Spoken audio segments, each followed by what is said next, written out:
Okay, there we go. Sorry about that. Technical hitch. I forgot to press the go live button. All right.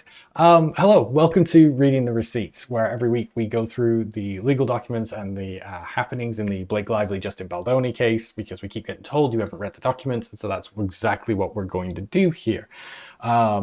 Now that I'm actually fully live instead of talking to myself. Apologize, everybody. We've got a lot to get through, so we're going to get started with the disclaimer. As always, we're going to look at some legal documents, but I am not a lawyer. I'm certainly not your lawyer, and none of this is legal advice. Everything we're going to cover tonight is just allegations. Nothing has been proven in court. Nothing we say should be taken as fact. This is all just opinion provided for entertainment purposes only. Okay. Hi, Yvonne. Hi, All Scientists. Hi, Melissa Jane. Good to see you all. So what has been going on this week? So last week we kind of ended where Wallace had filed an amended complaint, and Abel had also filed amended answers in the Jones case. So there has been an order on the motions to dismiss. The order motions to dismiss have been denied and told to replead because the original complaints that they were arguing against no longer valid, right? They've been changed. That happened in the Jones versus Abel case, and also in the Blake Lively case as well, because they've filed an amended answer. The motion to dismiss at that point is taken and needs to be refiled. And I think this was to Sloan in particular. Despite that, I think, was it Newsweek actually posted an article saying that Blake Lively had her motion to dismiss quashed. The judge has written, like, the judge hasn't ruled. The complaints are moot because they've changed. That's all. It's a procedural thing. There's no verdict.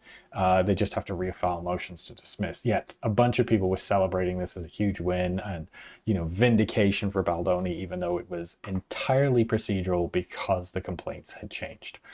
Hi, the Junk Farm. Hi, Obi-Mom Kenobi. Good to see you both. So getting on to Wallace's amended complaint, it's wild.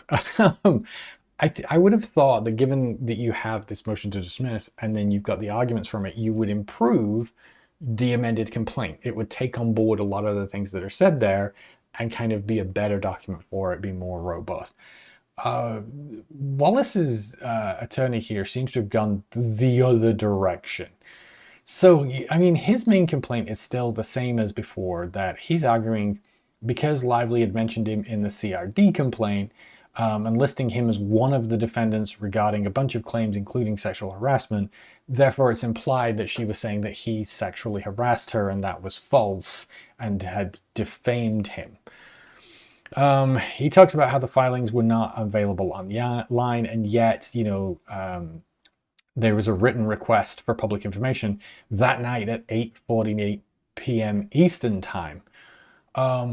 This is wrong. This is central, right? Here in Texas, we're an hour behind Eastern. We know this because Megan Toohey has filed her emails with the Blake Lively case, and we know that it was sent from her at 9:48 Eastern, not 8:48. He got it at 8:48, but it was central. So they messed that up, and that's important because later on they make another claim about it, and it's the wrong time again because they're basing it off 8:48 Eastern, which we know is wrong. Anyway, so he's saying, he got this email from Toohey saying, hey, Lively's filed a complaint against you alleging sexual harassment, right?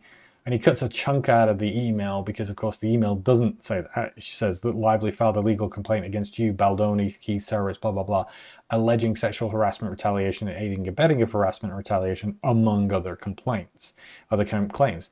At no point is she saying who did what or trying to imply that Jed himself was part of the sexual harassment, rather just the retaliation and aiding and abetting. So again, they're already trying to misrepresent, which is wild because we have the documents. Like, we know what was actually said.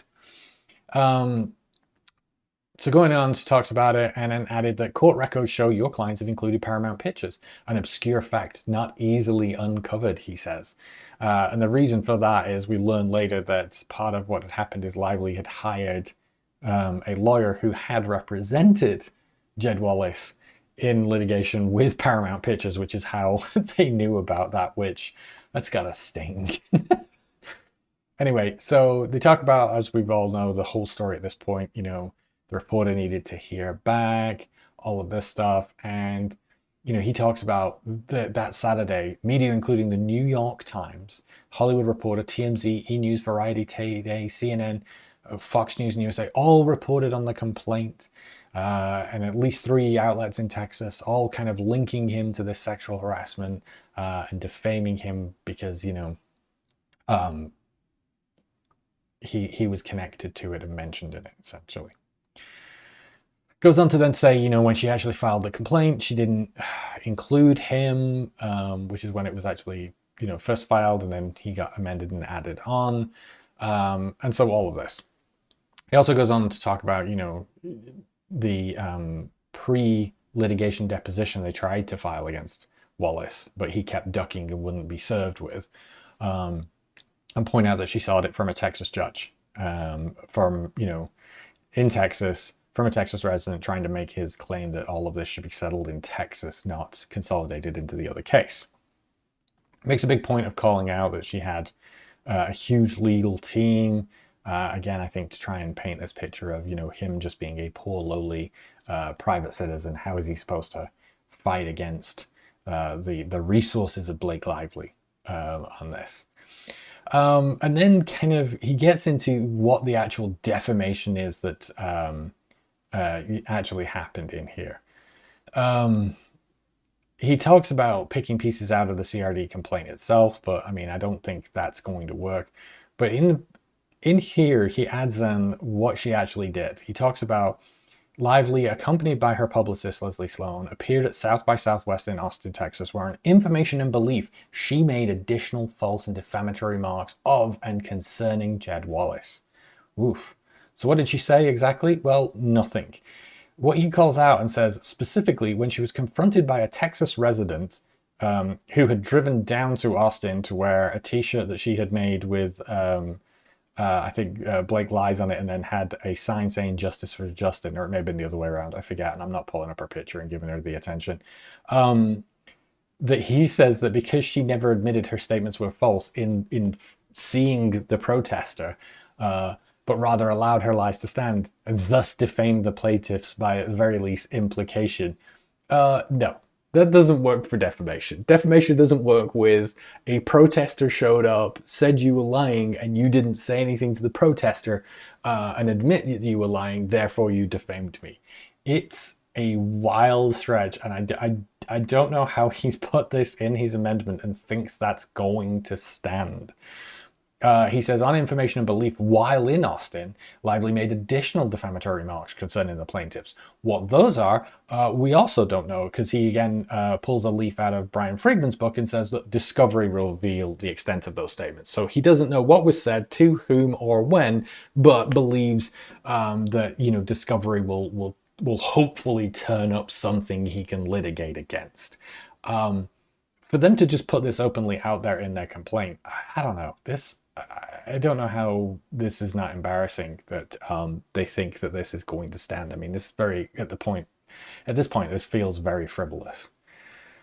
Our scientist says there's not a big enough eye roll for this. Yeah, you didn't respond to a protester, so that's defaming me. It's wild.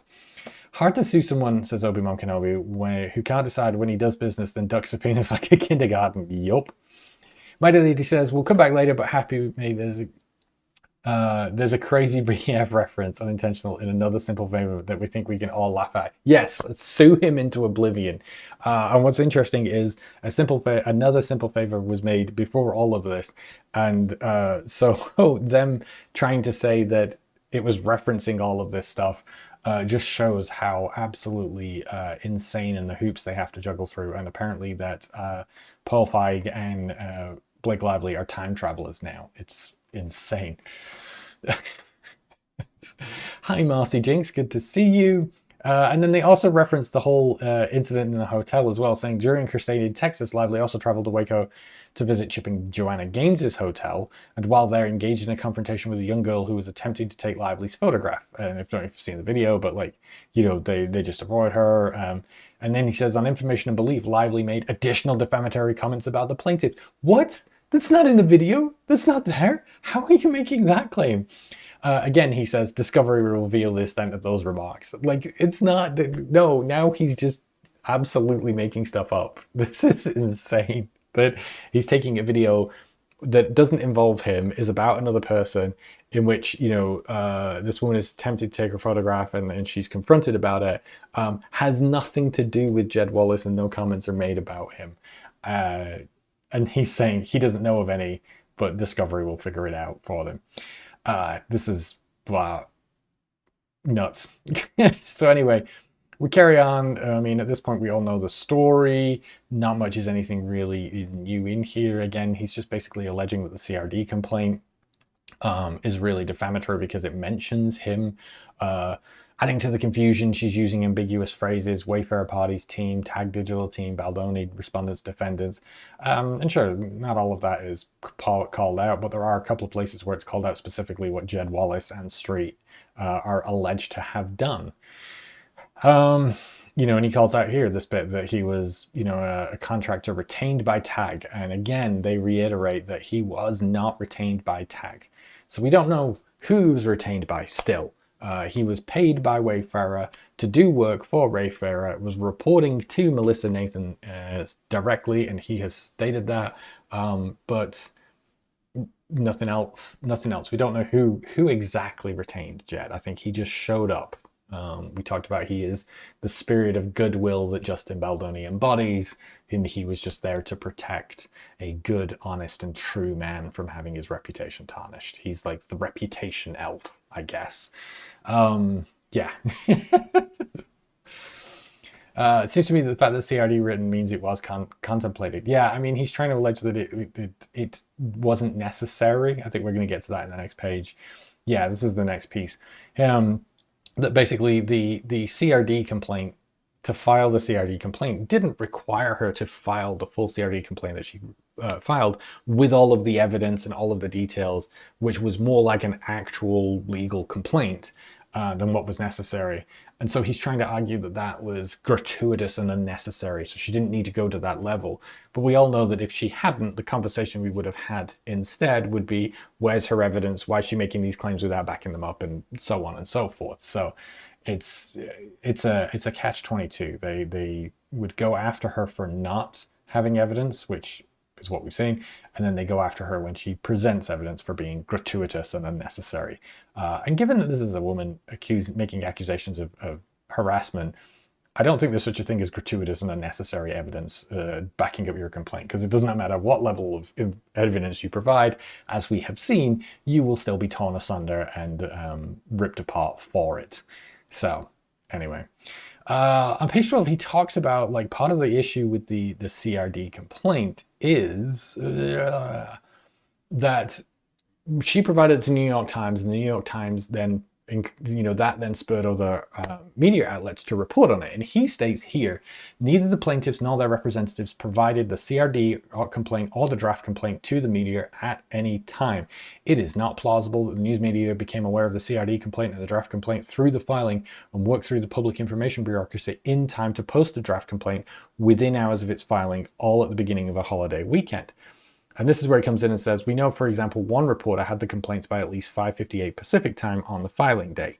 No, again, 9:48 would be 6:48 Pacific. He's working off Central time, again, at 8:48, and then taking 3 hours off it, which would not be Pacific time. It would be one less. He would take 2 hours off it for Pacific time, which would be 6:48.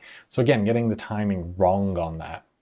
But I thought this was an interesting thing for him to call out, right? He's trying to say, there's no way the other media could have become aware of this and done this without getting it. She provided it to the New York Times, and that then provided, you know, all these other media piggybacking off that media entry. You know, if you see my TikTok stuff and the thing I posted over on Baldoni Files, you know, this is a big problem for him, because We know, for instance, that the New York Times was not the first outlet to break the story. TMZ was. They broke the story at 5 a.m. Pacific. Um, they broke it, what, like 3 hours before the New York Times broke the story. And we know that they did so because of Bryan Freedman, or at least somebody in the Wayfarer camp. Because as part of this, where's my image here? We know that the story itself was published at 7:48 a.m. Eastern, but converted everything into Eastern. We know it was somebody in the Wayfarer camp because it included a statement from Bryan Freedman, which was his statement to the New York Times. So the New York Times emailed him asking for a statement. Jennifer Abel, I believe, sent it back stating that it was, everybody's response. I think, was this the one? Was it this one? Yes. Here's the statement that comes back from Freedman. Megan Twohey had asked, this is on behalf of Baldoni, Jamie Heath, Sarowitz, you, and Abel. And she says, yes, and Jed Wallace. So at this point, Bryan Freedman is officially stepping in as a representative of Jed Wallace. And that statement ends up on the TMZ website before the New York Times article ever comes out. So it's really strange for him to call out that neither me nor my colleague sent the draft complaint to the media at any time, because we know already that's not true. And as soon as there is discovery on this and the conversation with the editors and journalists over at TMZ, we'll have those communications to show that, yes, it was Bryan Freedman or somebody in Wayfarer's camp, possibly Melissa Nathan or Jennifer Abel, who leaked this to TMZ, because they couldn't have got Bryan Freedman's statement otherwise. And that, of course, then spurred a bunch of other news articles before the New York Times posted theirs. People responded and they sourced TMZ as their source. Mirror at 9 a.m. posted and they cited TMZ as the source. Hello Magazine posted citing TMZ as the source. The Express US posted 941 citing TMZ as their source. Suggest citing TMZ as their source. The Daily Voice citing TMZ as their source. Hollywood Gossip, Goss, and then Pop Culture all published citing TMZ as the source. New York Times didn't publish until 10:11 a.m. Eastern time. So all of those articles were all posted before the New York Times posted. So they could not have gotten it from the New York Times. And they can't claim that, we were just piggybacking off their reporting. So for Jed to say, like, hey, this has caused me all this defamation and damage, your own legal representation did that, my friend. There were 10 news outlets that reported on this CRD complaint before the New York Times article went public and before it was public information. So I thought that was interesting for him to call out, because this is going to be extremely easy to kind of show up that they were lying about this as soon as they just asked TMZ. I don't know why he's putting it in there unless, it almost feels like bait, like bragging that you don't know this. Anyway, yeah, we already know that they gave it to TMZ. Sure seems like it could be a bar complaint too. He stated as fact, not information and belief. Yeah. No, he knows this, and his representative did this. I don't know. I don't know how they put that in there. There's not much else in here. He again claims really that he was passive and talks about, that he was approached on the 7th, didn't begin work until the 9th. But that doesn't seem right, again, because I think it's either the 9th or the 10th, because the 8th is when they're briefing him. They talk about they briefed him. So it could possibly be he didn't actually do any work until the 9th. The 10th is when they come back and say that they've seen a shift thanks to his efforts pushing the narrative back. But he really kind of just reiterates that his whole thing was that he was to read, analyze, and assess, very passive, and that he didn't really, publish or boost or take part in a smear campaign of any sort, is what he argues for. His limited job was to conduct analysis of all forms of media Analyze the sentiment of the coverage and then provide updates on the observations. After passively observing the social media environment, Wallace saw an organic outpouring of support for Baldoni in the film because, he's such a good guy. Wallace's feeling, based on what he saw, was that no remedial actions need to be taken that time and everyone should let the sentiment on social media unfold organically. Problem with that is we also have the messages from Melissa Nathan and Jennifer Abel talking about they feel the need to plant stories against Blake Lively, and then them actually doing so and talking to Sarah Nathan to plant a story and talking to James Vituska to plant stories. So if Wallace isn't involved, maybe, but we do know that this was not the recommendation. This is not what was done, in part because of like what we have from Stephanie Jones, who was saying, hey, let's not go proactively against them. Instead, let's just boost positive stories about Baldoni. And she was promptly kicked out and removed off the account for not being a team player. So again, as all of this comes through in Discovery, this is going to get exposed, but I don't know why you would put this in here. I guess they're just trying to bide time, hoping that because a judge is going to be impartial, they can get through with this. I don't know. But anyway, he basically reiterates that his advice was not to do anything and that, everything unfolded organically. Because his role was strictly passive, both the specific exertions of the draft complaint as well as its general thrust and gist are false.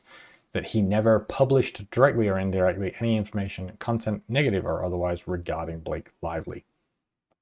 That's at least what he's stating. He never seeded or promoted content that appeared to be authentic on social media platforms or internet chat forums about them, and was never directed or asked anyone else to make posts and everything on their behalf. So it's a reiteration of what he'd said before. Now, what's different about this is I can't remember if he'd mentioned in his original complaint or whether it was just in his opposition to the motion to dismiss about his deposition, his statement under oath, where he was like, I didn't do any of this. He doesn't seem to be relying on that anymore, and saying, hey, I've said that I didn't do it. He's just putting it in his complaint. So that's an answer, something that then Blake Lively can come back and answer and contest. What else we get? Truman never defines what. 16 medical issues. Oh, yeah. He talks about, he's incurred all of these damages. And he goes on to say that, look, my business model primarily relies on anonymity, not to post negative to social media or weaponize a digital army. No. What I do is help ordinary people and famous people to receive treatment from a variety of attacks, some physical. In addition, plaintiffs help support some people and their families with addiction by providing health plans and support. So he says, no. What I actually do, my job and what I come in to do is I help people from a variety of different attacks, even physical and addiction. Then why are you being asked to monitor social media? That doesn't seem in your specialization. If your whole thing is that you help people receive physical treatment, health plans, and addiction support, why are you being asked to monitor social media? Should that not go to maybe somebody who specializes in social media, especially if you're going to pay that person $15,000 a month? It seems strange to ask an addiction specialist to monitor social media. And the other thing I thought about this week is, Wallace's whole defense here is that he was just analyzing sentiment, right, about Baldoni. He was watching to see what came out. Baldoni pays a publicist, right? 25 grand a month. He pays Jennifer Abel through Jones Works as his publicist. He has a big movie coming out. Do you not think that his publicist would be actively monitoring social media and press coverage about their client with his big movie coming out? And then, of course, he hired Melissa Nathan, who he was also paying, I believe, $15,000 a month. And he was paying her for crisis PR. He was in the middle of a crisis and he needed help. And one of the things that Melissa Nathan said that she would do is to monitor social media and look at press coverage and make sure that they could react proactively to it, and respond to stories as they come out and massage them.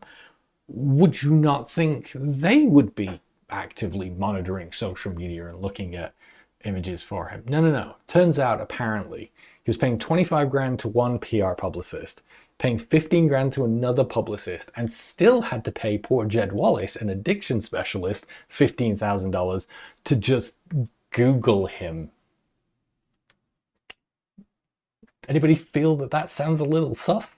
Because I feel that sounds sus. I mean, it may not be. Maybe he had to rely on Jed to do the Googling for him. But you should probably fire the other two PR companies that you have if they're not Googling you with a huge movie launch that has come out about you. Yeah, maybe for 30K it's 25. Yeah, maybe that's it. Maybe he just wasn't paying enough. Maybe that's the next package at 25 grand. It's wild to me that that's the story they're going with, that he was paying $40,000 worth of PR and nobody was Googling him, so they had to hire Jed Wallace to do that instead. Speaking of, though, by the way, if you are somebody who is in a PR crisis and you would like to pay $15,000 a month for somebody to Google you, more than happy to. More than happy to. I am just as educated and credentialed and talented as an addiction specialist at being able to navigate that PR crisis for you. So if Jed can do it, I think we can all aim for that 15 grand a month. It's crazy to me. It's wild. And again, I don't know why it's believing. Anyway, so he goes on with his jurisdiction, kind of goes back to arguing that Texas, because, she was at Texas Book Bonanza. So that's another reason it needs to be in Texas, because she was there once. During the appearance, she spoke to hundreds of people. What? Like, yeah, she did a whole bunch of tours. She did a premiere over in London, I think, or in Europe before the movie as well. And that was to a bunch of people as well. So does that mean the court case should be in London?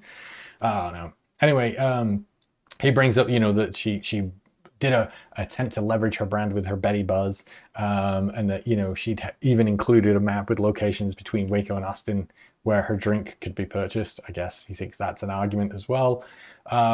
But yeah, I think he's just throwing everything he can that connects her to Texas at the wall in the hope that that will be enough.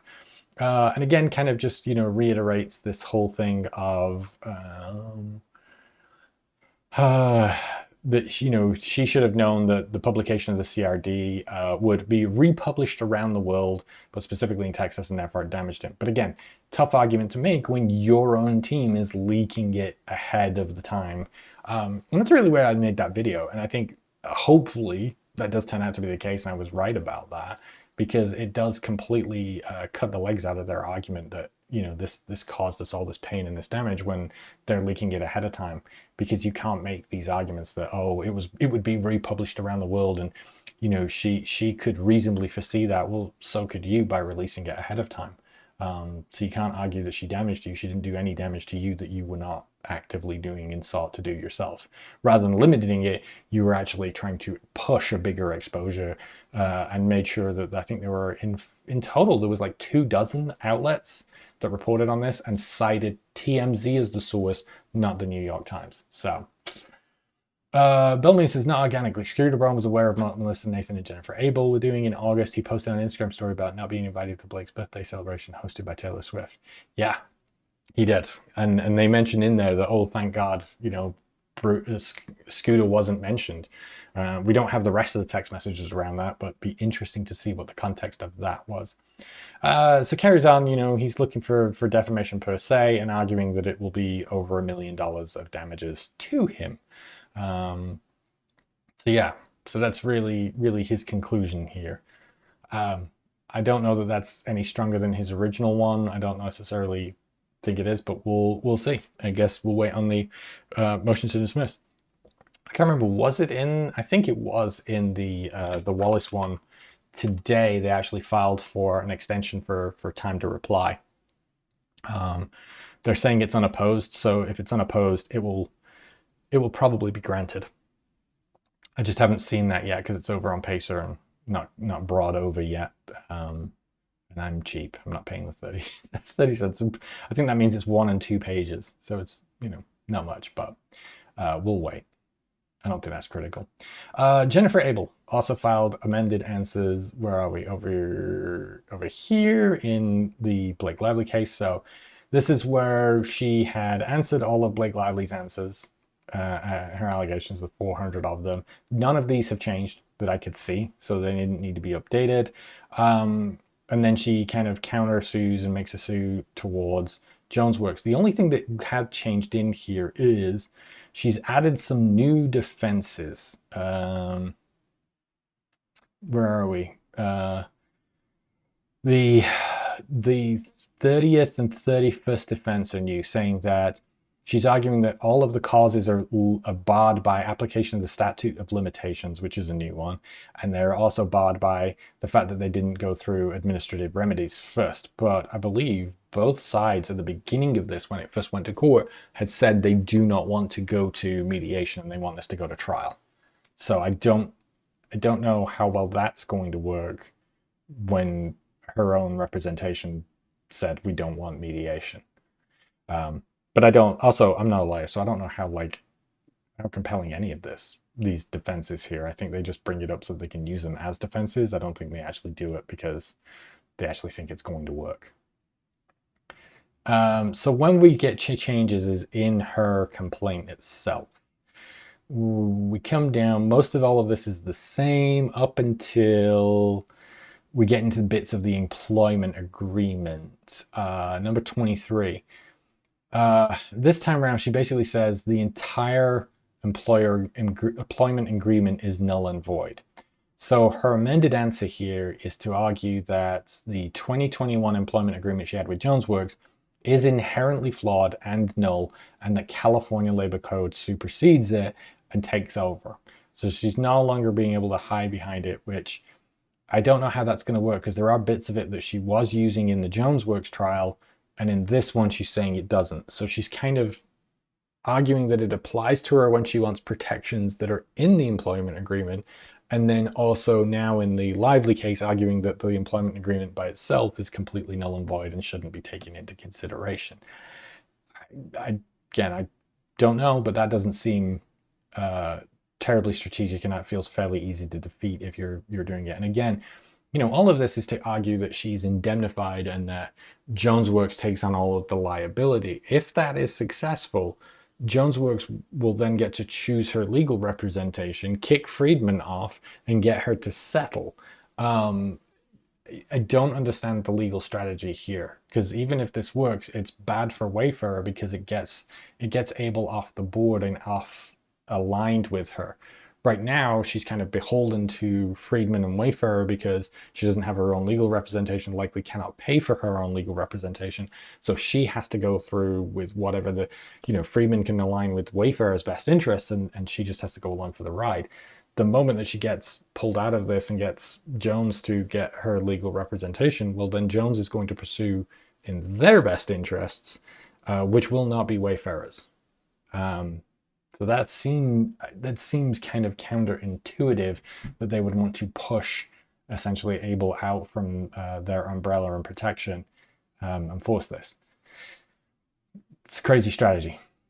But it would shield Abel, I believe, from liability of like personal costs. But I don't necessarily think that that's what Lively's going for. So this might be something where they call their bluff, but we'll see. She goes on to argue basically that all of the actions that causing harm to Blake Lively were done on behalf of Wayfarer and Baldoni during the time period they were clients of Jonesworks, and so any conduct by Abel was undertaken in obedience to Jonesworks' directions. Hard to kind of argue that when you are hiding your stuff from your boss and trying to steal her clients and talking about destroying her reputation and doing the rest of it. So I don't think this is going to work. It doesn't seem very compelling. And I think, as Sloan's arguing, as Jones has been arguing in her opposition to this, she herself has said all of the text messages are true. So trying to hide under behind that shield is not going to work terribly well. But all of this is new. So she talks about how Blake Lively had alleged that in their own capacities and as representatives of Wayfarer were directly engaged by a contract with Jonesworks, which employment gave rise to the retaliation campaign at issue. But again, these are Lively's words. It doesn't necessarily mean that Lively has it right or that there is a legal liability based off what Lively says in her complaint. Ms. Abel worked as an employee of Jonesworks, which position directly gave rise to the retaliation campaign at issue. And again, the fact that she was an employee and that she used her relationship with her client to then create a campaign, retaliation campaign, doesn't mean it was at Jonesworks' discretion and input and with their consent. So I don't know. I'm not a lawyer. So like, but like if I was like, I keep thinking this about like just trying to debate it. And I'm like, this seems very easy to kind of turn and say, no, you can't imply that from that. Yeah, I was only following orders. Fine if that is the case, but you have to show those orders, right? You have to show that this was with Jones's input. And later on, she actually points out that it's not. She talks about the allegations, that this is, she was saying that she was creating this smear campaign. The plaintiff's allegations against Abel are of conduct and communications directed at the press and the public to garner good publicity for, basically on the behalf of Wayfarer, which she says, haha, uno reverse. Those are the actual normal job responsibilities of public relations. So therefore, I was just doing my job as a PR person. And I don't think that's, again, the case. I think intent and malice has to come into that. You don't get to argue that because you're a PR person, you can manipulate press and answer press and plant stories with reckless abandon to things like, defamation and especially if you know that it is in retaliation for sexual harassment, that makes it a big deal. And of course, Abel does know that because when she posted her Facebook message, she had put in there, and I forget the words of it, but it was something along the lines of, you might ask how one woman can do this to another woman making these sorts of allegations. So she knew and was aware that all of this against Blake Lively was done because of the sexual harassment. So again, doesn't look good, doesn't look great, but it's also why if you get sued, your first instinct should not be to just tell everything on Facebook. Maybe talk to a lawyer first. Just small tip. Jonesworks and Jones gave Abel directions to carry out the duties of a competent PR relations professional, including but not limited to garnering good publicity and eliminating or minimizing bad publicity for them and their film. There's no reasonable expectation that Jonesworks would have understood that to also include actively planting negative stories, smearing her, and all the rest of the stuff. So again, I don't feel like this is a good cover for her, but that's where she's going with this. Saying that she was only named by Lively because of her obedience to the directions of Jonesworks. Again, don't think that that's necessarily going to go on. She repeats this section, adds in this new piece from California Labor Section Code, this number 44. Any contract or agreement express or implied made by any employee to waive the benefits of this article or any part of is null and void, and this article shall not deprive any employee or his personal representative of any right or remedy to which he is entitled under the laws of the state.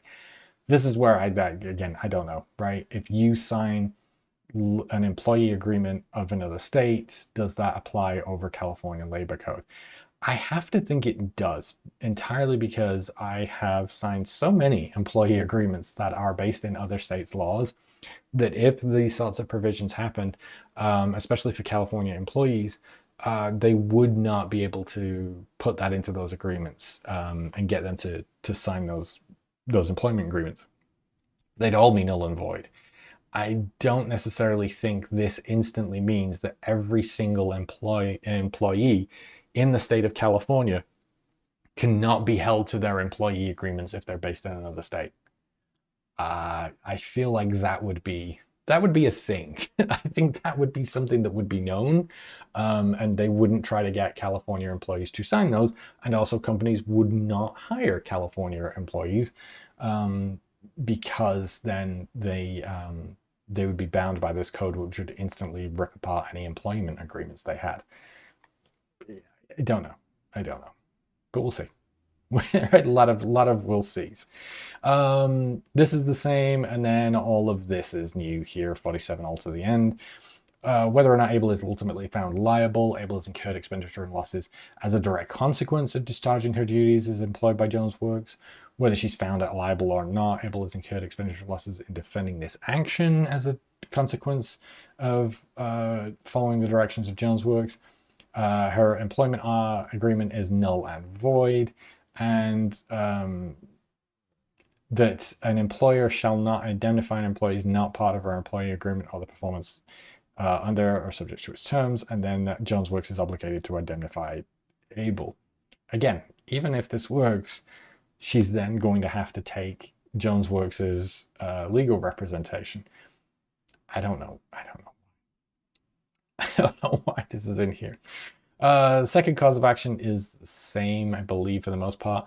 Third cause of action, contribution, is new. She's also alleging that, look, even if I did do wrong, right? Not only is my wrong offset by the fact that I was just a employee following the directions of Jonesworks, but Jonesworks themselves colluded with the plaintiff, and they were negligent in their public relations duty. Any injury to which the plaintiff is found to have suffered, Jonesworks is jointly responsible as in concurrent wrongdoer. She's also saying that, well, look, Jonesworks was also liable or part of the harm caused to Blake Lively. So therefore, any time that I'm liable, I'm only part liable in contribution with the other wrongdoer, and so like any damages should be offset and shared across both parties. I don't know. Again, right? I don't know if that's false. It does not seem that when you're openly bragging about leaving the company, stealing documents, talking about how you have multiple email addresses to be able to do it. And I think a lot of this it all becomes moot. The point that you said that you are resigning. She was going to resign and leave 3 days later. The accounts were already being transferred over to other agents who were handling them. So this idea that through August she was handling the accounts and doing so at Jones's discretion, she should have been handing them over to another agent. She was no longer like the principal on them. But again, a lot of that's going to depend on like the internal communications and what the expectations were set there. But it seems strange that she resigns and she's still the primary on an account. It doesn't feel right. So that's essentially what she's changed and updated there. I'm gonna go to chat for a second.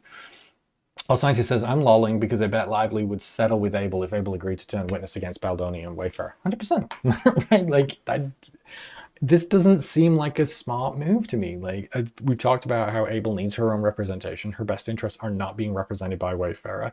And giving her an out like this where Jones can turn around and do this, I just don't know what the downsides are to Jones, right? Of how much liability they could be in for, and whether, Blake Lively can just say, oh, I'm dropping everything against them. We've settled. We've come to an agreement and settled. I believe they can, right? She can just settle with, quote, Abel/Jonesworks and keep everybody else on the hook. And, I'm settling with you for a crisp high five and I'm sorry. Like, it doesn't seem smart to me. And it's funny when they keep praising Freedman's legal strategy. I don't think there is one. Like he is making it up. Hattie Sausage says there is no shield. Yeah, I don't believe so. Sanchez says no one would lose money betting on Abel making the absolute worst decision. At this point, no. I mean, you didn't change your account password after all of your text messages being used in a lawsuit. Yeah, that should have been the first thing you did. Obi-Wan Kenobi says, if your boss asks you to do something you know is wrong, yeah, you're asking to be sued. No job is worth it. And I think that's also part of like legal liability as well, is if your boss asks you to do something you know is illegal and you wouldn't comply with it.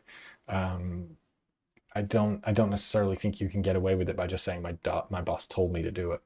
The Junk Farm, it's in the Constitution that other states have to uphold California law. It is? I mean, okay.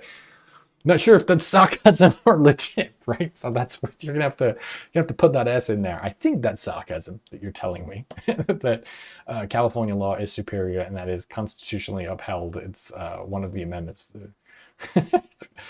Shmoda, not legal advice. Employer liability can be very extensive. The employee often has to go far off duty to be separately liable. Hopefully this will give insight into how normal smear taxes are for PR. Ooh, so Shmoda's saying, and the opposite actually, that yeah, this could be something that works well because you have to go very much outside of your normal remit for it. What'll be interesting is, Jonesworks was expressly against the hiring of Melissa Nathan and had told Abel to not recommend Nathan. And Abel did that anyway. So does that still get to count as her doing so just simply because she was offering PR crisis recommendations, even if she was not offering the correct ones that her boss wanted to represent? But appreciate that, Shmoda. Pitt says jurisdiction is often in dispute, but countries, let alone between countries, let alone between states. But if it's within the state's border, then state law is usually the default, unless federal law supersedes. We don't know. We don't know. All right. The other thing that scientists, you need to use the missing emoji. Yes, the universal upside down smile of sarcasm. That's what we need to know. Master Jinx says interesting issue. Yeah, I think it's complex, but like I said, I would be surprised if that prevails, because again, I think the implication there would then be that every employee in California could not be held to employee agreements in, that are jurisdictions in other states. That would seem to be a big deal, and a reason why I think a lot of companies would just not hire California employees. But especially given a lot of like California companies are, registered and try to use Delaware law and stuff like that. So I don't know. I don't know. We will see. Could be interesting in a very kind of weird legal dry way. All right. Marvel filed their quash for the discovery. Lyman's responded to it. I don't really have a lot in here. They're arguing really that Marvel aren't arguing in good faith, saying that they did go to meet and confer, but Marvel just basically, while they tried to attempt in good faith to address Marvel's concerns, Marvel just interjected and said, like, what do you really need? And they've said anything relating to the creation, modification, or portrayal of Ryan Reynolds' Nice Pool character and Justin Baldoni. For the sake of clarity, Deadpool is a defamatory, mocking portrayal of Baldoni. And so even after kind of limiting that way, Marvel basically said, "Now we're just going to quash it." And they're arguing that, look, even if none of this is actually in the lawsuit and it's not critical to any of our demands, they say that information concerning Nice Pool and the communications would be relevant to Reynolds' alleged malice. And I don't know, that seems like a reach, because again, if it's developing a satirical character, I don't know. And again, that would probably only be in relation to any communications that were specifically about Baldoni, not necessarily about Nice Pool, but I don't know. But what I thought is interesting is their original kind of request was for all communications regarding the development of Nice Pool or anything mentioning Justin Baldoni. And they're pushing back, saying Marvel's, complaining that this is too broad. And they kind of make the point that, like, look, they haven't said that how it would be so broad, and they haven't even told us that it couldn't just be easily, complied with, because maybe it's only a couple of documents. So, we shouldn't just take them at their word that this is overly broad and burdensome, and that they should be able to do this, right? And also that, they're also asking for confidentiality, and that this stuff would break it. And even with the protective order, they're not wanting to risk giving out this information because it could be leaked. And they're saying, hey, that's not fair. They're saying we should be able to get the documents by somebody else, but also we don't want to release the documents at all because they're too sensitive. I think there's some decent arguments in here. I don't necessarily think this will go anywhere or show them anything. Certainly, I don't think we'll show what they think it shows, which is that Nice Pool was specifically about Baldoni. I think it's a fishing expedition, and that's why it's not part of their defamation claims specifically. It's just, again, they're trying to argue that it will give rise to his intent and mentality regarding the alleged malice. But again, they created these broad subpoenas, they've asked for them, and then they're arguing that Marvel is being too picky. Which then brings us to Leslie Sloan, right? So Sloan, on the other hand, is filed a motion to compel.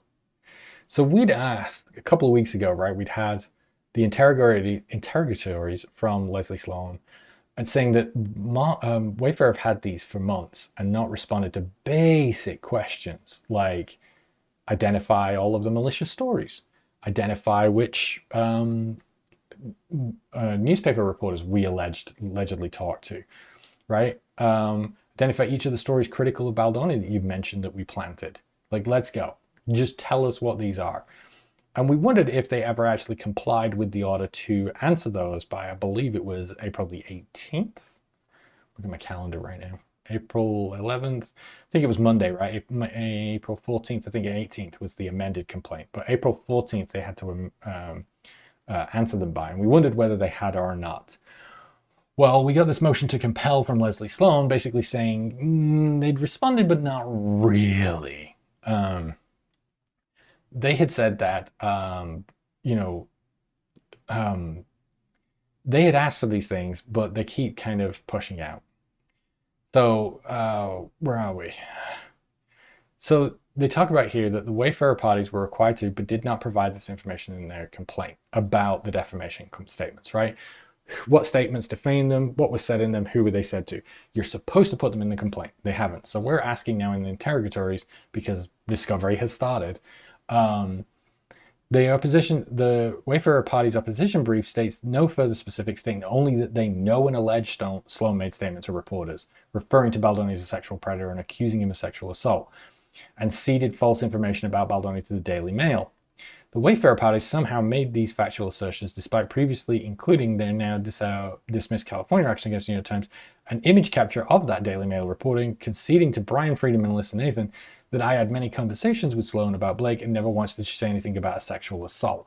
So they're pointing out, like as we've talked about that conversation with James Vituska multiple times, that he said that she never said that. So how is he turning around and saying that she did plant this when they haven't provided any evidence for it?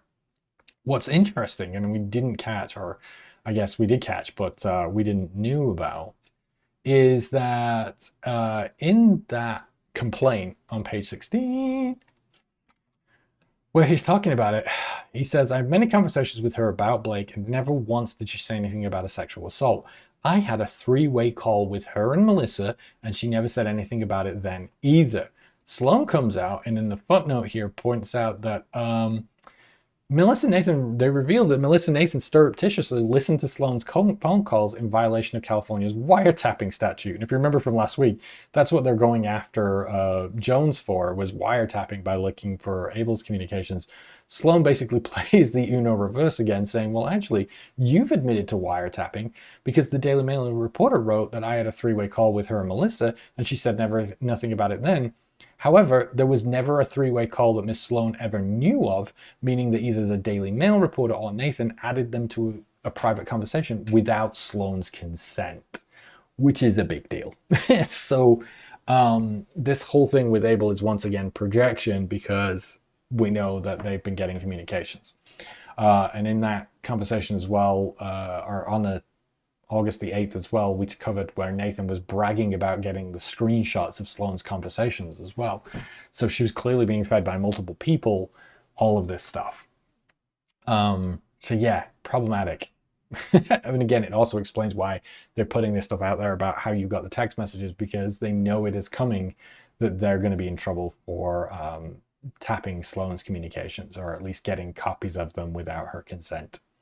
Every time they respond, they reveal more crimes. This is such a bad idea. Hey, I'm all for it. I love them putting out so much of these screenshots, because every time they do, they never really look through with a careful eye, because they're so eager to just throw something out there and do the PR thing, that it just reveals a lot of this stuff. So yeah, so that was kind of a big discovery in this. But basically just kind of reiterates that, look, they're not able to really identify anything that they've talked about in here. The interrogatory says, identify each person you allege the Sloan parties communicated with the Wayfarer parties. They cannot do that. 4, 5, and 7, identify each defamatory statement, identify each of the malicious stories, and identify each of the stories critical. They can't do that either. Strikingly, during the meet and confer, the Wayfarer parties counsel could not even confirm whether the Wayfarer parties are alleging that Sloan ever used the word sexual party or sexual assault in reference to Baldoni, nor would they offer any other clarification as to what the Sloan parties' allegedly defamatory statements are. And remember, they've been saying since December they have additional evidence that Sloan was planting and making defamatory statements. And yet here we are in May, and the Wayfarer parties can't even tell Sloan what the defamatory statement is. Okay. We're at So yeah, so it carries on with the interrogatories. I don't think there's anything else in here, and then also answers for production requests. They had asked for documents upon which they intend to rely in drafting a further amended complaint, including but not limited to the documents referenced in their March 6 brief in opposition to Sloan and Vision PR motion to dismiss. So in the motion to dismiss, Wayfarer said, hey, we've got additional information that we're going to add to an amended complaint that, is evidence of Sloan defaming us. They've asked for them to produce that evidence. The Wayfarer parties repeatedly represented in both their filings and in the press that they have obtained additional information about the Sloan's parties and that they will add to their amended pleading. Inexplicably, the Wayfarer parties refused to produce that information even though it is clearly discoverable. If, as the Sloan parties suspect, the Wayfarer parties' representations to the court and the press are lies and they have no additional evidence against the Sloan parties, they should simply admit as much. So we did get the response from Wayfarer to this, and this is I think the answers that they gave. And I talked about this a little bit. Most of this seems boilerplate, right? They're going to do this. Where they say, oh, it's too much, it's too burdensome, and they want to try and limit the scope. As a lawyer, right, what you want to do is you want to ask for the broadest possible scope and try and convince them to give you the broadest possible documentation while limiting how much you give out because it's limiting your legal liability, right? So you're going to fight and do this without being needlessly contentious and kind of, making it seem like you're kind of obstructing and delaying. But some of these are wild in terms of the requests that they'd asked for. Where are we? They talk about here, a responding party to produce all documents concerning allegations of sexually explicit or other appropriate or unwelcome actions, conduct, or comments made by Baldoni, Heath, or anyone else during the production of the film. They've argued that it is so vague and burdensome and that it would require the production of documents reflecting trade secrets and proprietary business information. What? I mean, their whole thing is that none of this ever happened. That should be like a one-pager. There should be nothing to produce. But they're arguing, no, it's too much. You need to specify exactly what you're looking for. They talk about, where is the other one? Not this one. Again, all documents or communications concerning allegations of sexual harassment, sexual assault, and or unwanted sexual conduct by Baldoni or Heath. They have argued that, again, it's vague, that it's disclosed information that is protected by attorney-client privilege. What? And it requires, trade secrets. And then no, we will not search for the documents at this time. Which is a wild thing to say. Because again, you want to be shown that you're going to work in good faith and comply with this stuff and to be able to do it. She asked for information about bots. Again, they allege the same thing. Any information about actions to harm Lively, Reynolds, Party, Sloan, or Vision PR.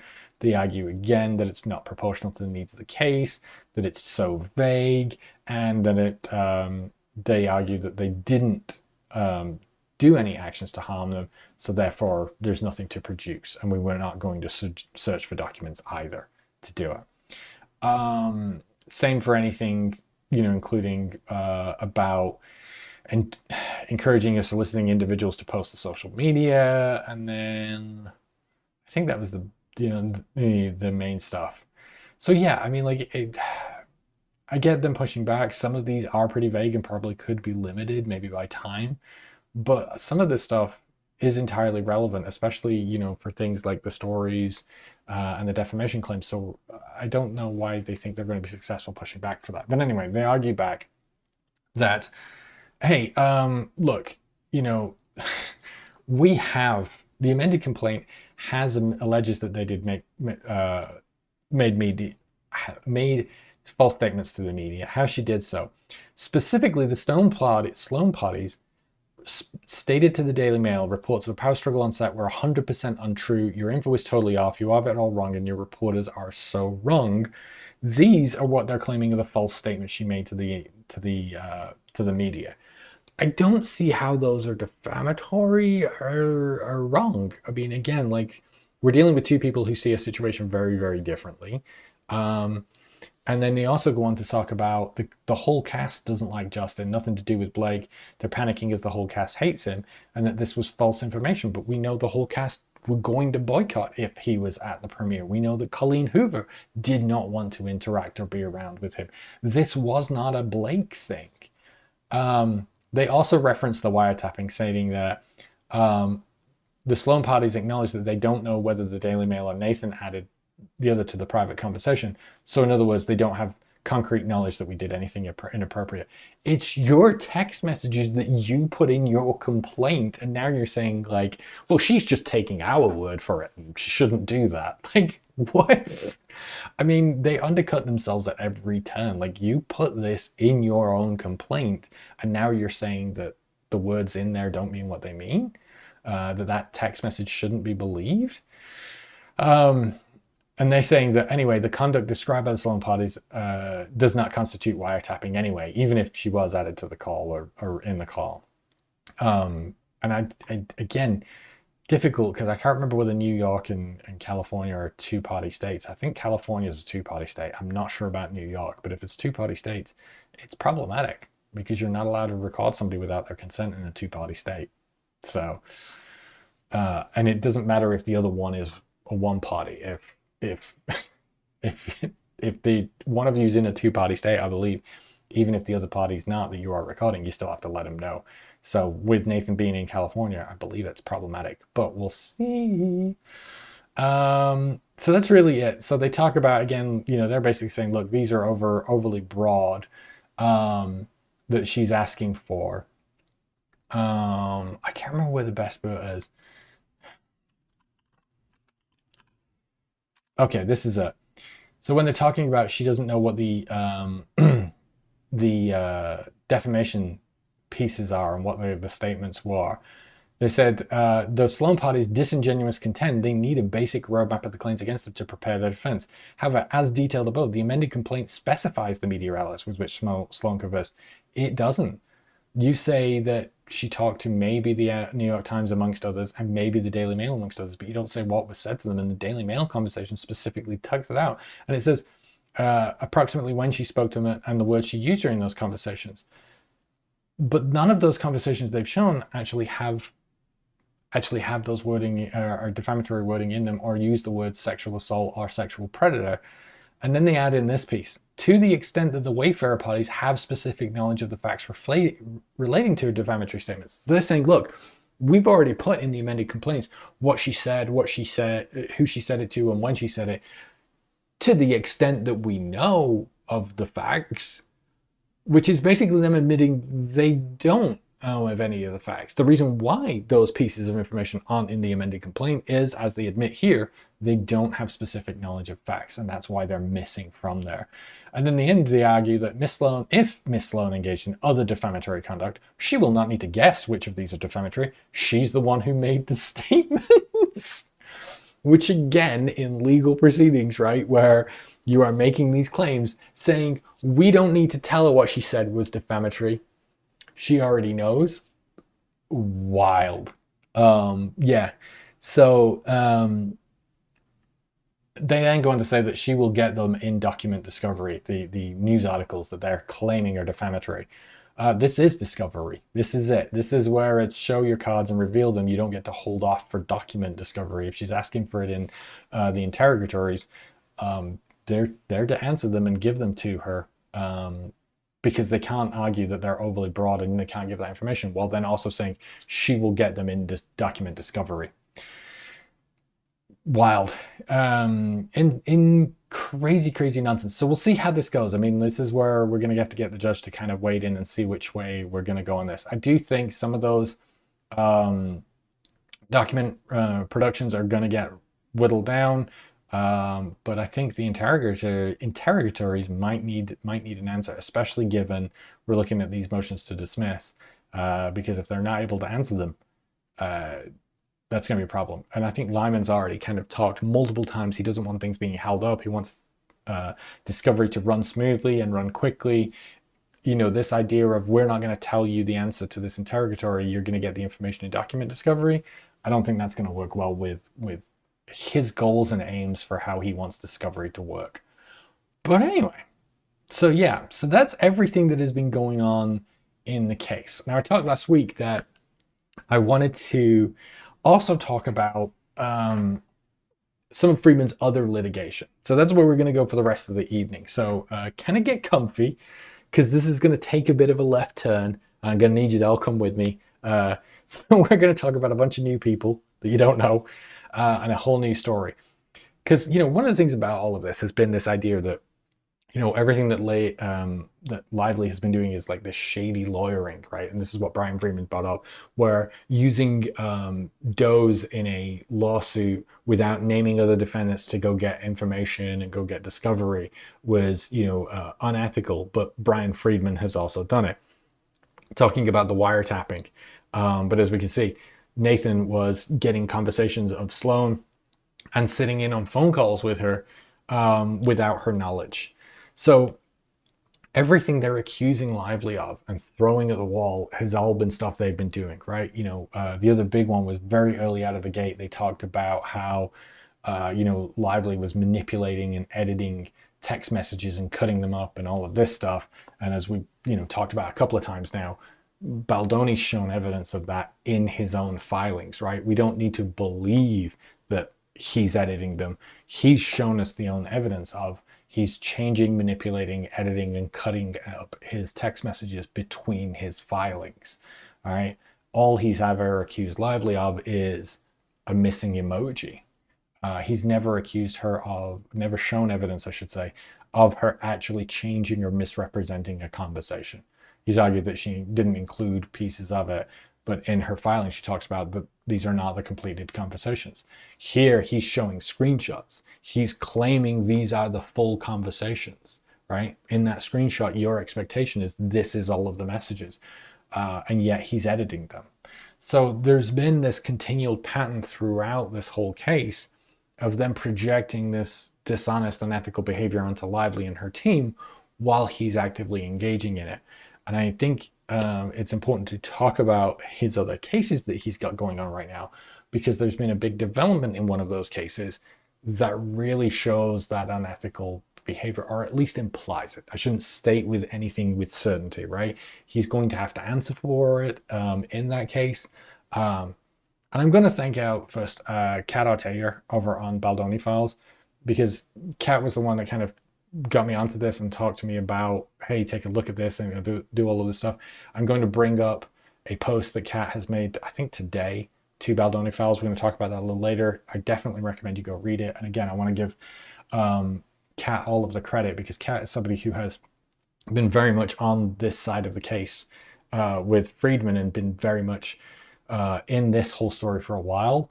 And I've only really kind of got into it because of the Blake Lively stuff. But this is a story with Freedman that has been going on for a couple of years. So, Vanderpump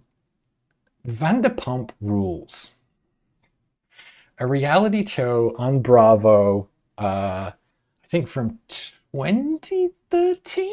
It's been going on for a while. Yeah, 2013. So it's been going on for over a decade.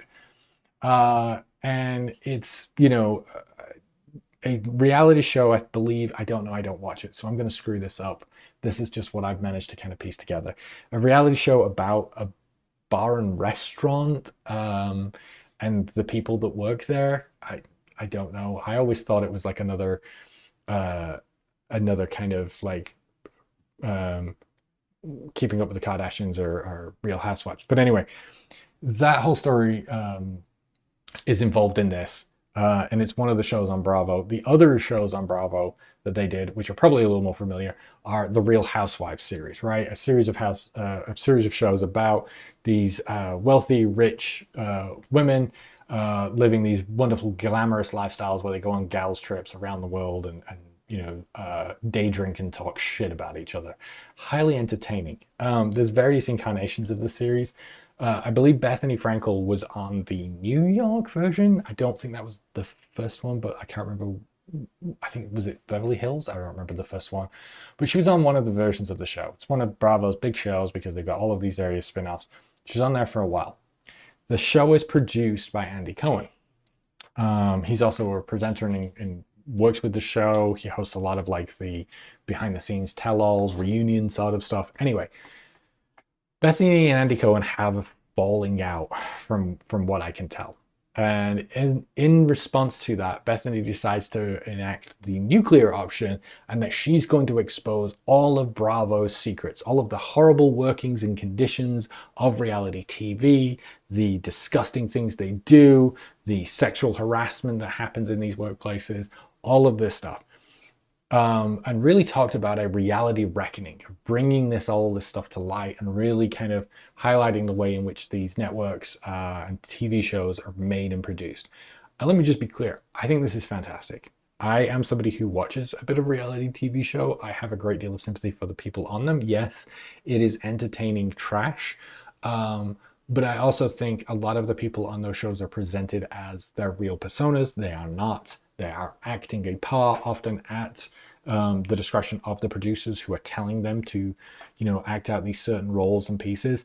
And then they are blasted all over social media and in the press for being these horrible people when that is not who the reality of it is. And that is basically the narrative of the story that they have pieced together in these shows. I think the working conditions are pretty terrible. I think the money that they get for having their reputations and images destroyed and harassed and tarnished all over the internet is not enough. And a lot of them are kicked by the wayside and forgotten about if they're not very successful. And it is a very exploitative business. Let's say it that way, right? All of that stuff. Shady lawyering, Bryan Freedman could cover a beat. Yes. Yeah, Cat win. Yes, Mossy Jakes. A lot of this is all from Kat, so definitely buy her a coffee or something. She's had to put up with a lot of crap this week. Young people cheating, potting, and fighting. Yeah, I mean, like we probably, if you might, like some of us who are a little older might remember Jersey Shore, right? Like same sort of thing, right? That's the TV, trash TV with people behaving badly. But anyway, so Bethany Frankel was, basically saying that she was going to expose all of this. And then she basically pairs up with Bryan Freedman and Mark Geragos, and they're going to be the lawyers to represent her and go on this crusade against the exploitative, terrible working conditions of the networks and expose all of this terrible behavior that they do. And when Freedman and Geragos get hired, they then send out a letter to Bravo and NBC. And they talk about, hey, look, a reckoning is coming. We're going to go after you. And we want you to preserve all of your documents because litigation is coming. So they send out this email. They're saying that, look, we represent a significant number of individuals. Our clients are cast members, are current and former cast members of some of the most lucrative shows. We want you to preserve all of your documents. They talk about there's been some disturbing mistreatment. It includes manufacturing mental instability by plying cast members with alcohol and depriving them of sleep and food. This is a common kind of complaint that a lot of people have made about reality shows. They'll often deprive them of sleep or food and then ply them with alcohol in order to get them to behave in a way or to lose their cool or freak out or, end up sleeping with other people, all of this stuff. And they do this deliberately. They make sure a lot of times these are people who have significant mental health issues as well as substance use issues, and they make sure that there's plenty of those substances around for them to fall off the wagon. Side note here, if you have Netflix, the reality show Unreal, worth a watch, because I think they do a very good job of capturing that seedy sense of reality shows. It's a very good TV drama. And it is crazy the lengths that they go to in the show to manufacture a lot of this stuff. And I think it's probably a lot more accurate than it is make-believe. But anyway, denying mental health treatment to cast members, exploiting minors, covering up acts of sexual violence, and then, refusing to allow cast members to leave the shows even under dire circumstances, arguing that they have contractual obligations and forcing them to fight through it. It's pretty bad. So, really serious allegations and claims here. They basically say, hey, since our clients are certain rights to result in litigation, preserve evidence. So they send a letter out basically arguing that they need to preserve all of the letters. This is the same sort of letter that Bryan Freedman had kind of put out a while back to Disney when they first talked about the nice pool stuff, to say, hey, preserve all your evidence because we're going to come and ask for it. So we're going to put out a formal request for you to preserve all evidence. And they go through the list of all this stuff. So they're threatening that they're going to take legal action against NBC, Bravo, all of this stuff. Sounds pretty big, pretty serious. And this was back in 2023, right? They argue that they're going to do this. The next day, I think, Bryan Freedman goes on to his favorite hotspot, TMZ, much as he did with Lively, to basically argue that he was coming for NBC, Bravo, and talked about how he was going to represent about 15 people interested in the case, and hundreds more will come forward. This is going to be a big movement that they're going to sue and take down Bravo and NBC over all of this, right? It was a big deal. And like I said, this reality reckoning. Not a lot came of it.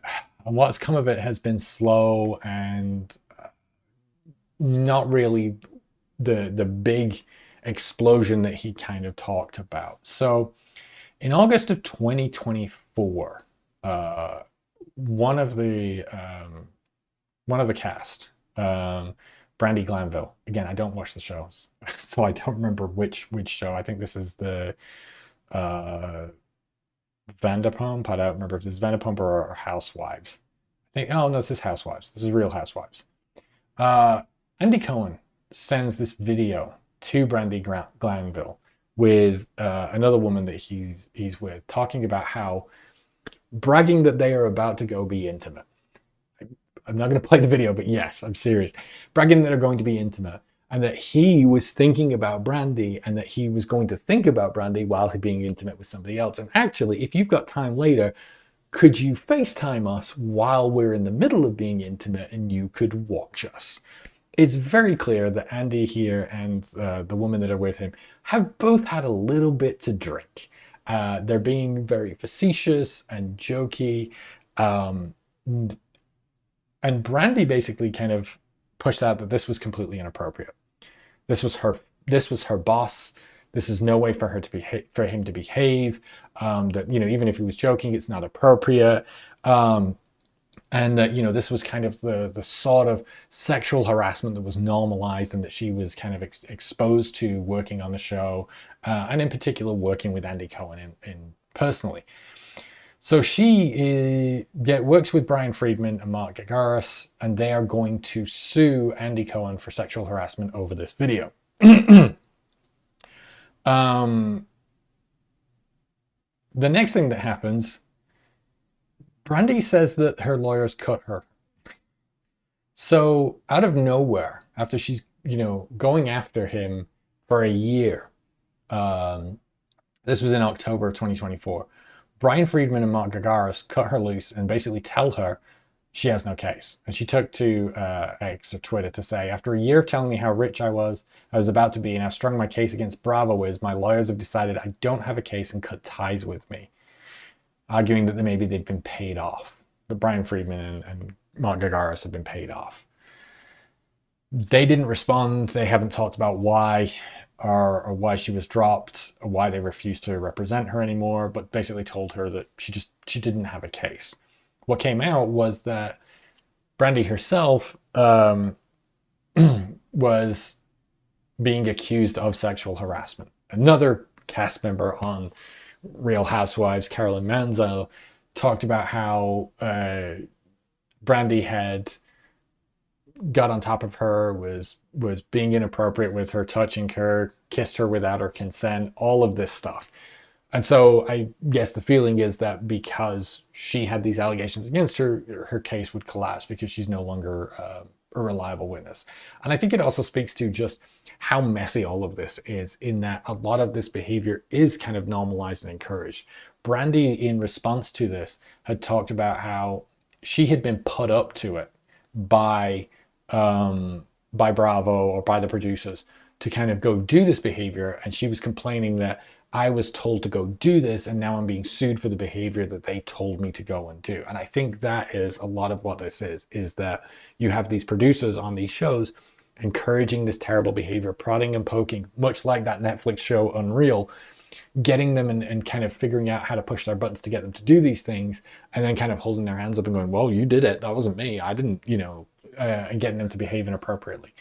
And it shows really just kind of like how absolutely messy the whole sets and environments are, and how just how hostile the workplace is for everybody involved, right? They're just there to basically light the candle and then point the camera at the explosion that happens.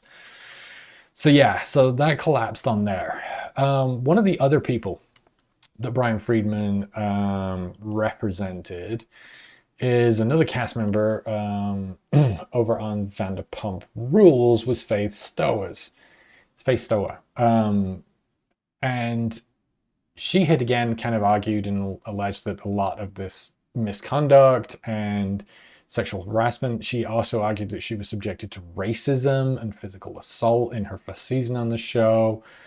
The problem is that the judges basically ruled that because she'd signed an agreement that she would go to arbitration first or go through private settlement, they couldn't try this in public open court, and the judge upheld that. And so now all of this moved to a court case that she couldn't talk about, that was being done in private. And so again, Bryan Freedman lost his chance here to kind of talk about it in public and go to the press in the same way that he's been able to for Blake Lively. And so that kind of fizzled on that side. Which brings us now to like the big case, Scandival. If you are familiar with Vanderpump Rules, even if you are not, I've never watched an episode of Vanderpump Rules. I know all about the Scandival drama, or at least I know bits of the Scandival drama, because this was a big deal. So I'm going to bring up one of my infamous little charts and diagrams. We'll talk about it. Let me just go to chat for a second. My original comment on familiarity was about dropping the case abruptly. Okay. I just thought it says like Russian spies. Now I just says that this all sounds familiar. Yeah, it does. So anyway, I told you Vanderpump Rules ran from like 2013. I think it's still going. Sandoval and Maddox here, Tom Sandoval and Ariana Maddox, were both bartenders, I believe, on the original season. I think he was on it quite a bit. I think Ariana was like only on it a couple of episodes, and then got moved to being like a regular in season 2, I think. I may be talking a lot of crap. I don't watch the show. Okay. Anyway, at the end of season 2, at the reunion, Tom Sandoval and Ariana Maddox talked about how they were a couple. So this was 2014, that they were in a relationship and they were happy, right? That relationship had been ongoing. Cut to 2022, when probably like about 2018, 2019, another character is added, Rachel Leviss. She ends up being engaged to another man. I think his name was Kennedy, I think James, maybe, I don't remember. They end up getting engaged, or he proposes, that falls through, and she doesn't end up marrying him, but she ends up staying on the show. Like I said, I think it's what, 2018, 2019. In 2022, Rachel Leviss posts a picture of her and Tom Sandoval, and she talks about their friendship. People start to speculate that the two of them are an item. There are rumors about it, but it doesn't really kind of go anywhere until March 1st, 2023, when Ariana Maddox says that she has obtained Tom's phone and has found nude video, should we say, of Rachel that Tom had saved on his phone, realizing then that the two of them had been in an affair. She tells Rachel by sharing those videos with Rachel to show that she knows of them, telling her that she's dead to her, and this creates a huge scandal. Tom Tom Sandoval becomes like the most hated man on the internet. This whole thing gets blown up as the Scandival. And Rachel Leviss is also kind of attacked widely on the internet, for breaking up this relationship and being a cheater and all the rest of the stuff. Obi-Wan Kenobi says the revenge stuff. Yes. So Rachel ends up suing Tom and Ariana for basically invading her privacy and sharing and disseminating those videos. And she's being represented by Bryan Freedman and Mark Geragos. Obi-Wan Kenobi says she shared them with more than Rachel. That is what she's alleging, is that she shared them with a bunch of people. So in February of last year, Rachel files her complaint against Tom Sandoval and Ariana Madix. Let me see if I can find that. Leviss. There we go. So this is her original filing that she files against Tom Sandoval and Ariana. She talks about, it had been really devastating to her in the aftermath, that, she was scorned publicly, that she was checked into a mental health facility, remained there for 3 months, and that, Bravo and the rest of them kind of took this opportunity to really pile on her and make her a villain and really just exploit the situation to the detriment of her own mental health, really. So there you go. She was from 2016. She was on the show. Page 5. What am I looking at? New of the affair. So in her complaint, Leviss argues that far from Madix not knowing about this, Madix had actually known about the affair for a long time. She says that they started sleeping together with Sandoval in August of 2022, and that the affair was well known to many members and cast members. Leviss is informed and believes on such information that Madix knew about it as early as fall of 2022, and indeed in December, Madix scolded Leviss and Sandoval for being handsy in public, admonishing them to save the story for season 11. I believe they'd wrapped season 10 then, or not long after. So they were either close to the end of filming season 10 or had finished filming season 10. So, Madix is saying to her, hey guys, like save that for the next season, like, the big shock story, showing that she was supposedly aware of it. In this filing, basically, Freedman carries on like his usual bombastic filing, or like his style from his law firm, I guess, by saying that basically Vanderpump Rules was basically facing an uncertain future, and that the show probably would have been cancelled, and that Madix in particular was probably going to be dropped from the show because she just they don't really like her. She's not really interesting. She doesn't have a good story or whatever. And that their relationship was already on the rocks by him, having an illicit affair with a cast member. They had every intention to leverage these salacious threads into a storyline to kind of rejig the show and put life into it, all basically at the expense of Rachel Leviss. So where are we? What happens is, and this is the wildest story, Tom is playing with his band in West Hollywood when supposedly his phone falls out of his pocket into the crowd. And then somebody in the crowd hands it over to Madix, who then looks on the phone and finds the videos.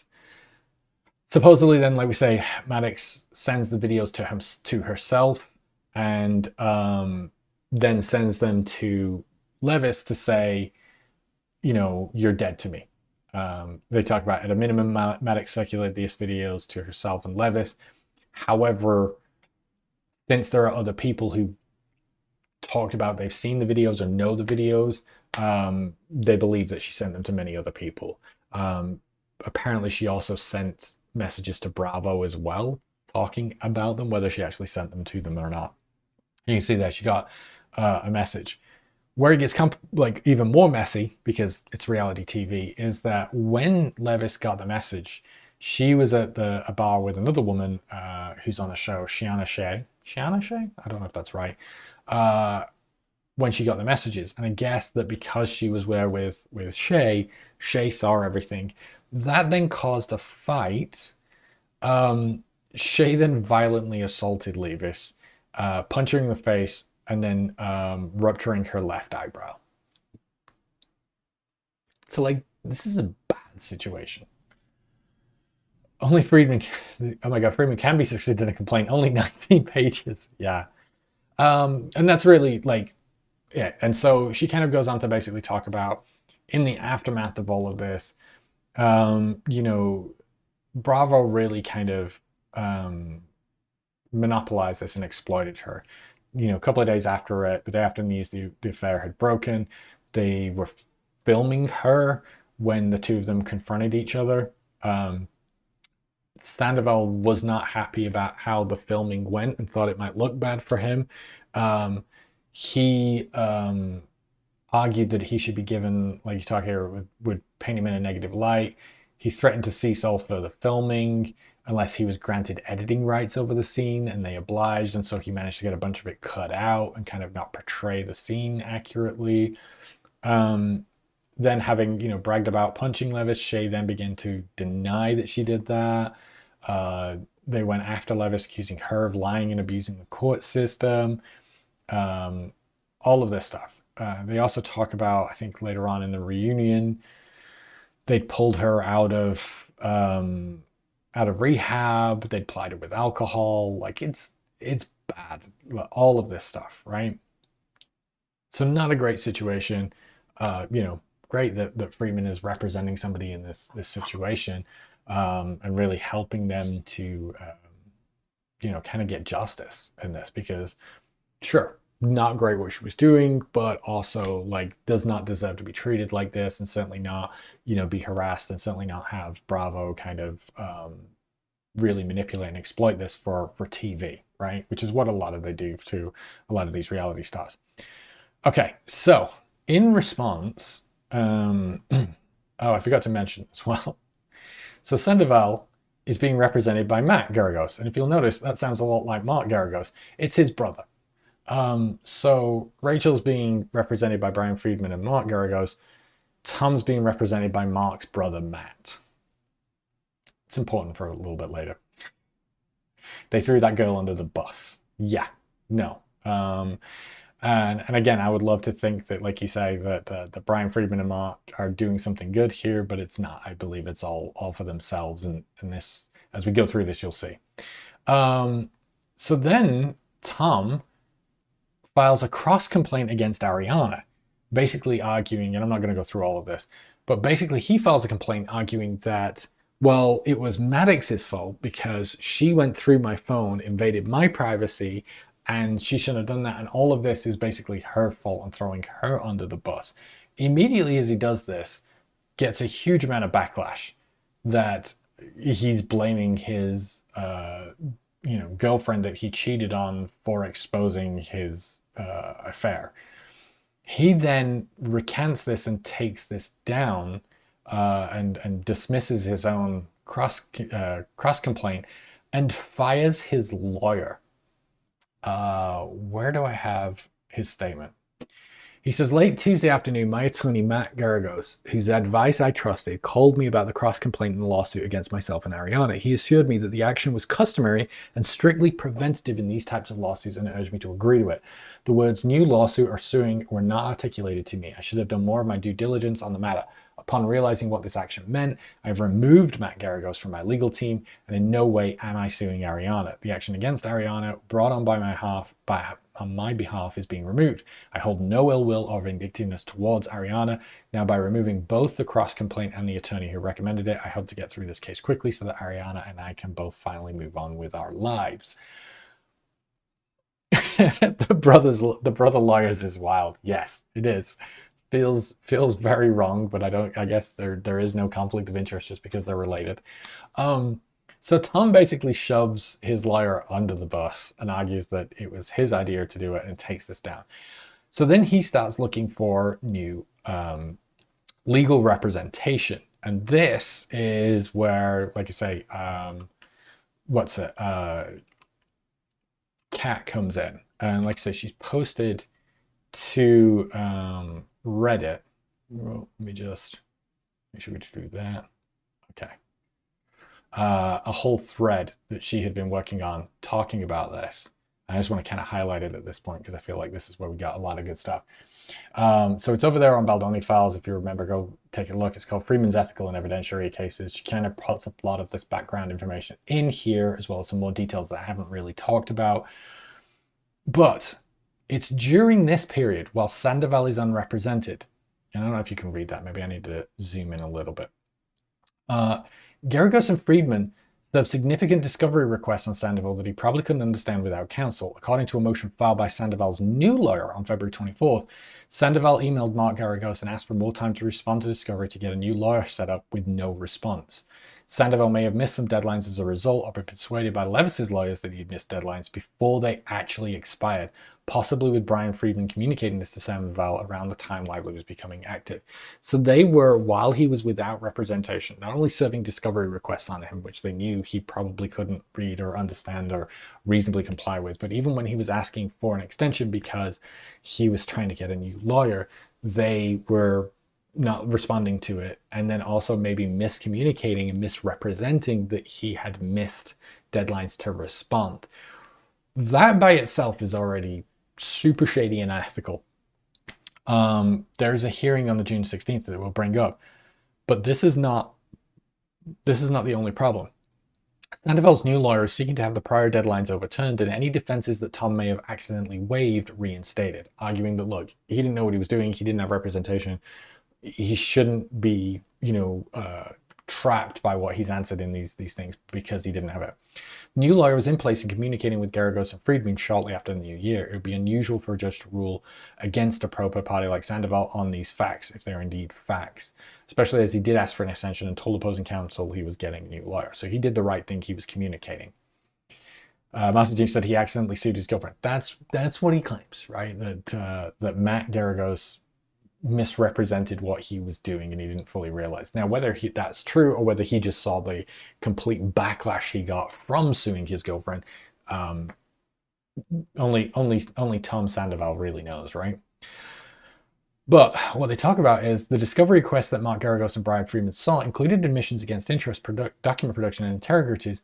None of it about Levis's complaint. They were about something else. What that thing was about was that in November, Scandival talked about that his lawyer had presented a deal to him. Where are we? Here we go. Scandival alleges that sometime over the summer, Bryan Freedman and Mark Garagos approached his attorneys of the Gurgian Law Group and offered a quid pro quo. The stuff that's ethically permissible for lawyers. Embarrassingly, I had to relate the ethics exam like 3 times because I can imagine, right? I mean, I get little bits of kind of the ethics stuff from the therapist side. I'm sure it's even more intense and more expensive on the lawyer side because there are real stakes here in how you ethically represent yourself. So yeah, anyway, Scandival says that his lawyer said to him, they, meaning Freedman and Garagos, gave you an offer. I know you're not going to take it, but I have to bring it to you. If you point the finger at NBC Universal, they'll drop the case against you. Scandival says that Bryan Freedman and Mark Garagos came to him and said, hey, look, if you blame the whole Scandival thing, you blame the whole affair and that you on Bravo and say that they encouraged you to do it, right? That they were putting you guys in this situation for ratings and that they had come to you with this story and that's why you've done all this, we'll drop Levis's case against you.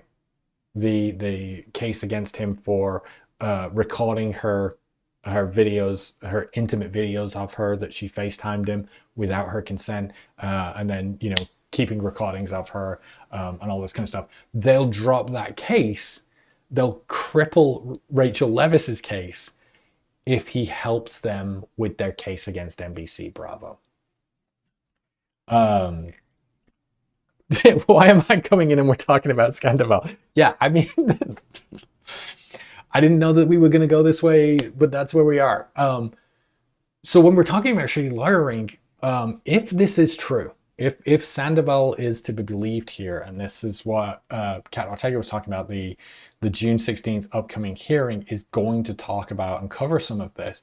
If what Sandoval is alleging is true, this is huge and a big ethical problem. Now, I think from the way that Kat explained it, this might get put onto Garagos rather than Freedman. I don't know, and we don't know which kind of person talked about it. But his lawyers argued that the lawyers that represented him at the time were talking about were unable to comment on a settlement offer that was made to him. So it was given to Sandoval under the guise of being a settlement offer that if you, we'll settle this lawsuit against you if you point the finger at NBC. Now, of course, the problem is that's fine if that's the case, but if it's not the case, they're arguing for him to give a false statement, false affidavit, I guess. I don't know. And that is huge. That's hugely unethical and a giant problem for them. So when we're talking about the Blake Lively case and a lot of all the stuff that's coming out about the shady lawyering, it's important to note that Freedman definitely has a history of skirting very, very closely around what I would believe are how you would expect a lawyer to behave in their ethical obligations. This reads Freedman's fingerprints. I mean, the issue that they've had is that since they came out and talked about how they were doing all of this, I guess I closed it, back in the beginning, they don't really have a good case against NBC or Bravo. The cases that they had, I think the only one that they did have was the Faith Stowers one, and that's now been settled. Like that's now been taken into private court arbitration. So it's not going to work for him of creating this big career case that's going to make a big deal. It's also why they then dropped Brandy's case. So now with Sandoval's case, they're trying to use the case they're bringing against him to make their case against Bravo and NBC. He loves to settle rather than go to court. Yeah, I mean, he's trying to get leverage to go after them. So yeah, so as Kat talks about here, as I read this, Sandoval has further alleged that during the settlement negotiations, Mark Garagos and Bryan Freedman and others tried to get Sandoval to place blame for Scandival on NBC, Universal, and Bravo in exchange for dropping the revenge case against him. When that became public, they then tried to get an unrepresented Sandoval to sign admissions against interest, saying that the settlement offer was never made. So this is the stuff that they were sending Sandoval while he was non-represented. He didn't have a lawyer to try and get him to sign and admit to while they were doing that. And they're saying then, presumably, so they could sue Tom for the defamation for the press pieces. Settlement offers are covered by both attorney-client privilege and work product, which mean that Sandoval may have waived by going to the press, but Bryan Freedman, or one of Libis's attorneys, also spoke to the press about that settlement topic.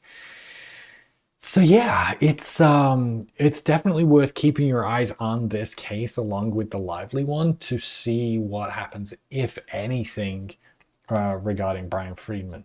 But coming back to the Lively case, right, when we're talking about, all of this ethical, unethical, shady lawyering that's going on, a lot of it is coming on the Wayfarer side of things, right? They've said a number of times that they can't give us specifics on the defamation because they need discovery for it, as we just saw in Jed Wallace's complaint as well. He's also arguing the same. He can't make definitive statements about what defamation occurred, when, who, and what was said. He needs discovery for it. And so I don't know. We'll see what happens with these motions to dismiss. But I mean, when we look at these filings, and as somebody who's not a lawyer and not a judge, it seems very easy to me to spot that they don't have a case. It's just going to come down to how lenient Lyman's going to be on, does he feel like he wants to err on the side of giving them that grace and maybe allowing them to kind of keep going with discovery to maybe try and find something to back them up and that they're, doing so on good faith, or is it not? I think Lyman does have one of these cases, or did have one of these cases. Oh no, Lyman has a different case involving some of these celebrity cast members with, I think, Vanderpump Rules in Southern District of New York, but I don't think it's with Freedman. So I don't know if he does have something else with Freedman where he knows him, but I remember there was another case that Lyman's got in the Southern District of New York. But yeah, so we'll see what happens with this. But I do think it's also interesting. And again, I'm not going to name names, but one of the big creators in the Blake Lively stuff, when bragging about how much money they had made from covering Blake Lively, also said that one of the other big things that they covered that made them a lot of money was Scandival. And so it's interesting to me to see a lot of the same people involved, right? Bryan Freedman, a lot of the same content creators. And I wonder, is Melissa Nathan also involved in some of that as well? Was Scandival also a manufactured,